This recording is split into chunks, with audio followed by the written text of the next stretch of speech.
Good evening. I'm Mark Seal with your Lime Sports World. Starting with basketball, First Works Warriors have moved into first spot of the BABA Men's Premier League. The Warriors are tied with Act 2 Popcorn Clapham Bulls on 21 points after defeating Colombian Emerald Senators last night at the YMCA. Still in the playoff picture, in spite of several early season troubles, are the defending champions, Impact Station Hill Cavaliers. Their win over Cooperators General Insurance Combined Schools, Tridents moved them into 6th place on 17 points, and that's just 3 points outside the playoff bracket of the top 4. The Cavs and the Tridents seem to be in mid-season form as they were knocking down the jumpers from early on. That's Mark Bridgman for the schoolboys, and on the other end, Jemai Puckrin, nothing but net. The Cavs also brought their defense. Andrew Allen blocking fellow 6-footer Antonio Seeley as they were up by 12 at the end of the first quarter, 24-12. Andre Jean-Pierre getting the basket from the big man. He had 10. Dario Kamabach, basket and the foul, taking it strong to the hole. He had 10 for the schoolboys. A turnover by the Cavs. Seeley starts the break. He runs the court and he's rewarded. But they were still down by 11 at the end of the first half, 45-34. Puckrin drives around 3 schoolboys. He had a game-high 26 points. Junior Moore also beating the triple team, 2 of his 15. Tridents almost turned this one over, but Seeley, he also would effect the steal for the schoolboys, and he would get the slam. He had 10. Kevin Seeley, well, you know, he likes to challenge the bigs, but he can also shoot, and he knocks down this J. He had 17. The Cavs were up by 33 at the end of the game, 95-62. Senators' George Farrell was the second game's top scorer. He had 14. Tremaine Shaw, he had 11 for the Warriors as he drives the baseline, pulls up, nothing but net. Ricardo Toussaint, he also had 10 for the guys in black as they were trying to push to get a playoff spot. Brian Yard helped out the Senators' cause. The big man down low getting the nifty pass. He had 10, while Alwyn Lovell had 10 as well for the guys in red. Senators in it up to a while, but Kirk Shaw, he was tops for the winners, 3 of his 13, as Warriors led 18-16 at the end of 1, trailed 35-38 at the half, led 47-45 by the end of 3, but they won by 8, 65-57. On now to hockey. Local men's team Dubad remain undefeated after their 3rd game of the 26th Banks Festival at Weymouth today. CBC's Sean Green was there. Dubad in the black and white were hoping to carry on their undefeated streak against the Cockspur Rooksters. Akeem Rudder started them on the right path, netting within the first 10 minutes. Then Kerwin Brewster added Dubad's second goal 7 minutes later. The goalie wasn't even in the frame. And exactly 1 minute later, Brewster added his second to put Dubad up 3-0. Those 3 misses woke up the keeper, and you can see it here with this full-length dive.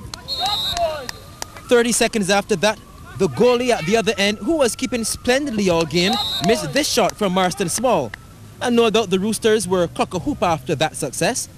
But Dubad kept pecking away at the Roosters as Matthew Hudson added goal number 4 for his side to again extend the lead by 3. Goal number 5 could have been here, but the goalie gave it the boot to stop a certain goal.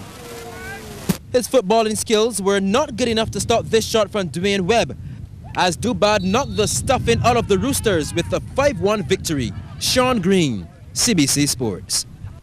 After a 10-year absence from the sporting calendar, the Caribbaco International Championships 2011, also known as the Caribbean Badminton Championships, will return this weekend at the Wildy Gym.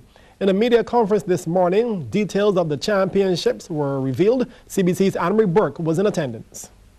Over 100 players from 11 countries are expected in Barbados for this weekend's Caribbaco International 2011, the Caribbean Badminton Championships. The Wildy Gymnasium is the venue and the action will be in the senior and junior categories. The first aspect of the tournament will be the team tournament. We have a team tournament for both juniors and seniors, and that aspect of the tournament will run from the 28th to the 30th of August. Starting on the 31st, we will have the open aspect of the competition, which will be singles, mixed doubles, men's doubles and women's doubles, and each country will be represented in the open aspect of the tournament. The open aspect of the tournament also, the players will be vying for Olympic points, and they can go help them to qualify for next year's Olympics in London. The tournament has received strong backing from some major organizations. In my capacity as chairman of the Caribbean Association of National Olympic Committees, this fits in KNOC's mandate of bringing Caribbean countries together in healthy Olympic competition. And I'm delighted to learn that these championships can work towards a qualification process for London 2012.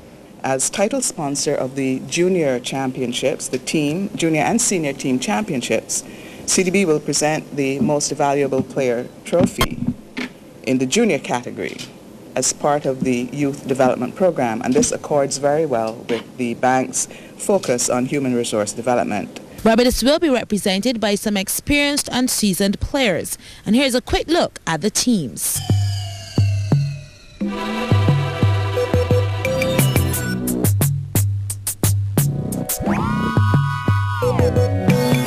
A decade of absence, the Caribbean Badminton Championships is back. The opening ceremony is set for 4:30 p.m. on Sunday at the Wildy Gym. Anne-Marie Burke, CBC Sports. Thanks, Anne-Marie. And immediately following the opening ceremony on Sunday, the junior and senior team round-robin competition will serve off. Barbados will face Trinidad and Tobago in the juniors and Curacao in the seniors. Barbados Football International Emerson Boyce has signed a new 2-year deal with Wigan Athletic, a move that will see him stay at the Northwest England club until the summer of 2013. The 31-year-old defender is one of the club's longest servants, having made 134 Premiership appearances for the Lactics since moving from the London outfit Crystal Palace in 2006. Last season, he defied a protracted injury layoff to make 22 appearances for Wigan and help them survive relegation. Boyce has 2 caps for Barbados since making his debut against Dominica in World Cup qualifying for South Africa 2010. English Premiership side Arsenal cast aside their recent troubles to reach the UEFA Champions League group stage with victory at Udinese in their qualifying playoff second leg this evening. The Gunners had won the first leg 1-0. The Gunners took a slim 1-0 lead into Italy, where Udinese was waiting Wednesday. 39th minute, nerves frayed all across North London when Antonio Di Natale used his head to bang one in from close range, leveling the aggregate count at 1-1. Arsenal restored order in the 55th minute when Robin van Persie, who's donned the captain's armband following the exit of Cesc Fabregas, led by example, giving the Gunners a key away goal. Theo Walcott then completed the scoring in the 69th minute. You remember that Walcott scored Arsenal's lone goal in the first leg at the Emirates. Now, Walcott did receive a booking on this night, which rules him out of Arsenal's next match. But it was, in really the big picture, a minor blemish on what was a successful evening away for the Gunners, who are through to the Champions League group stage draw. Arsene Wenger fielding a starting lineup in Italy that contained 5 players aged 21 or under. Lyon will play in the group stage for the 12th successive season after a tense 1-1 draw at Rubin Kazan in Russia put them through 4-2 on aggregate. Former champs Benfica of Portugal humbled the Dutch league leaders. Copenhagen couldn't cope with their Czech opponents. They're on the outside looking in. Bate Borisov of Belarus, meanwhile, enjoyed a 2-0 win at Sturm Graz in Austria, giving them a 3-1 aggregate victory. Earlier in the week, we gave you the results from this year's National Bodybuilding and Fitness competition at the Plantation Garden Theatre. Stevenson Bell of Stadium Gym had won the Mr. Barbados, while Julia Davis of Brute Force had won Miss Barbados. CBC's Sean Green had some of the main performances. Shakira Duglin had a good night at the Plantation, fighting off some stiff competition from Alicia Welch in the ladies' bikini contest.